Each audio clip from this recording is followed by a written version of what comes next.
Hey everybody, happy Tuesday. It's Tom, and welcome to what I believe is the 100th Tuesday Talk.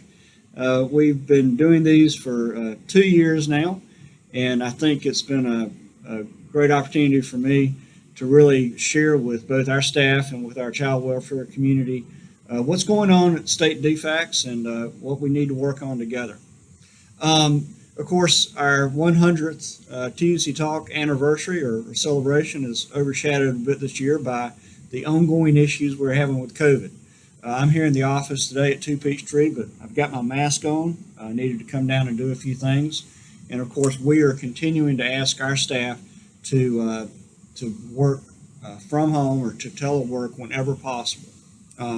We continue to have situations where our staff members have contracted the disease, sometimes with significant consequences. Fortunately, because we have been teleworking, we have not had really spread within the office situation or within the office environment.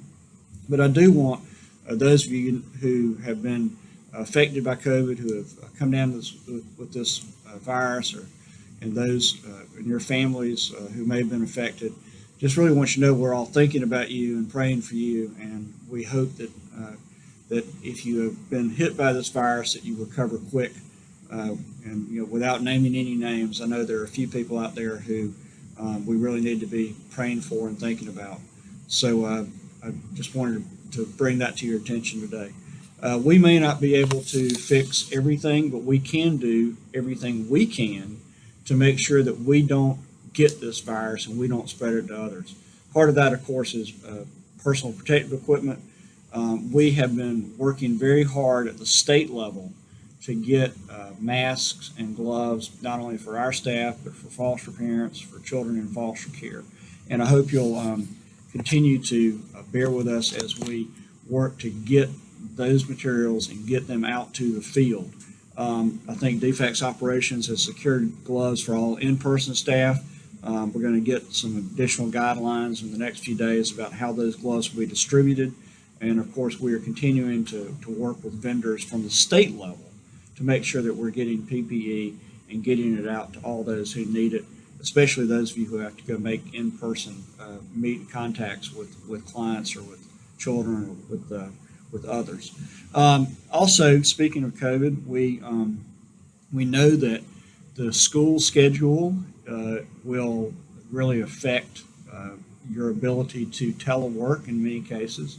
So we're trying to figure out how best to assist you in making sure that you can take care of your children at home, get your children educated, and at the same time work with us to get the necessary work done. So we're sending out a survey this week about childcare to find out what your plans are for the fall, to find out what your school system is going to do, to find out whether or not you feel like you'll be needing childcare or other assistance. We are not, of course, trying to dig into anybody's personal business, but to the extent that you can help us by answering this survey and giving us your feedback, it will help us be as flexible as possible in the coming months as we all work to balance the need to care for our children who are at home, to get the work done, to arrange for child care, to arrange for school, etc. So a few other things going on. I think probably the major news today is that the PEBT program is gone live today. This, of course, as many of you already know, is a federal program that provides about $256 per child to each family who would have qualified for free and reduced lunch but for the school system closing down due to the COVID virus between March and May. So we, of course, had already gotten these funds out, these additional funds out to families who were on SNAP, and today we have rolled out live the website for folks who were not on SNAP but who may qualify for these benefits to go and fill out a simple application and get those benefits for your family as well. Really excited. I think there's going to be over 1.1 million Georgia children who will benefit from this program overall. We're looking at about $256 million in total benefits. So really excited about our ability to help Georgia's struggling families to ensure food security for those families during this difficult time.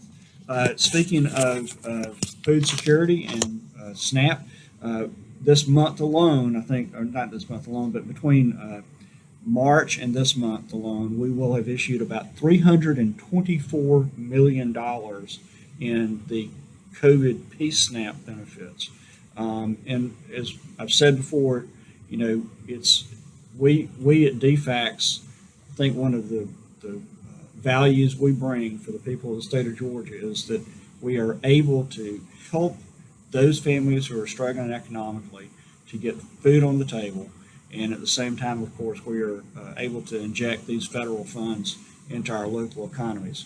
I want to continue, as I feel like I've done every week lately, to thank our OFI staff, those same folks who are teleworking and balancing, oftentimes with taking care of children at home, keeping those, especially during the summer months when maybe there's not a lot of after school or camp activities going on because of the COVID, keeping those children occupied, and at the same time achieving incredible results in our timeliness and accuracy with SNAP. I think we are, again, we're with our ABD Medicaid, for example, we're almost 90%, Family Medicaid 98%, SNAP 97.8%, TANF 99.87% in terms of timeliness. So y'all are doing a wonderful job, and we, of course, are going to find ways to hopefully continue some of the flexibilities we have and continue some of the things we have learned so we can maintain the gains that we have made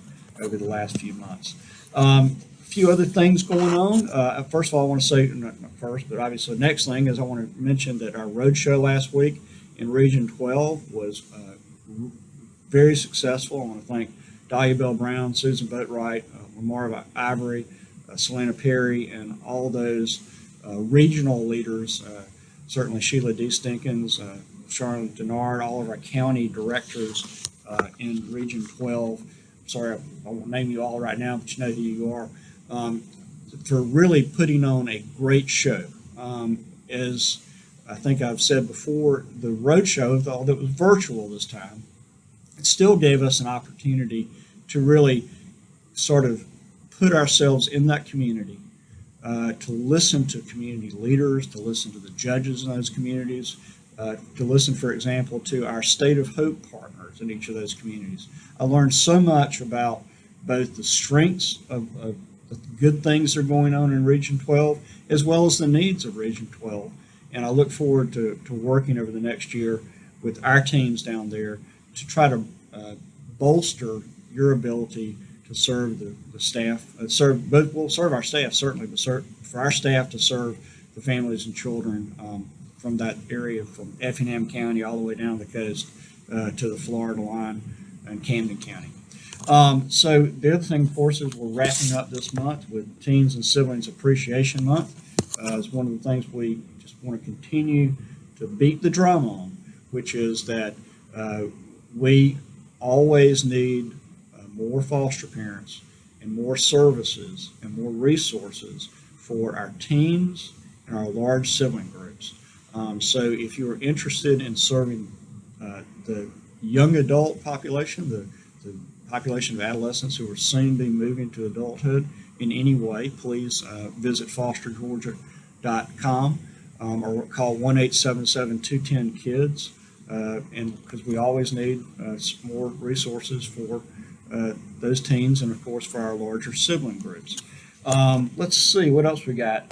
Just a couple of announcements. 2020 annual mandatory training update, and the last two mandatory training courses are now in the IOTUS learning management system. They must be completed by August 15th. All new employees and contract staff who were hired between June 16th and July 30th must complete those trainings by August 15th.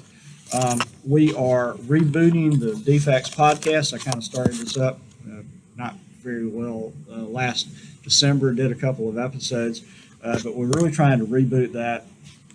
And I think that we have sent out a survey from the DFACS Office of Communications. Please, if you have an idea for what to call this thing, call us if you don't mind, or excuse me, let us know before close of business tomorrow if you have any ideas. What we're hoping to do is to really expand it out and have both experts and leaders and folks from both our child welfare and our OFI divisions to come and talk about issues that will be of interest not only to our staff but to the public. Let's see. I think that's about all we've got today. Of course, we have continued to receive some extended recertification periods. We really asked that our recertification periods for SNAP and TANF be extended again. We, of course, have extended those recertification or renewal periods through August. So right now we're looking at September, I believe. And apparently the Medicaid medical assistance and Peach Care for Kids recipients who had renewals due in the months of March through October, those renewals have been extended for 6 months as well. All of this flexibility that our partners in the federal government are giving us, whether it's from Center for Medicaid and Medicare Services or from Administration for Children and Families or from Friends at the Food and Nutrition Service, the more flexibility that they can give us, the more that we can absorb this greatly increased load of individuals who, because of the economic impact of the pandemic, really are in need of medical assistance and food assistance and other types of benefits. So I want to thank our federal partners, and we'll certainly continue to work with them to see how we can continue this flexibility. So y'all have a good week, I hope, and we will see you in August. And stay safe, wear your mask, stay away from the office, of course, if you possibly can, and telework, and wash your hands. Thanks.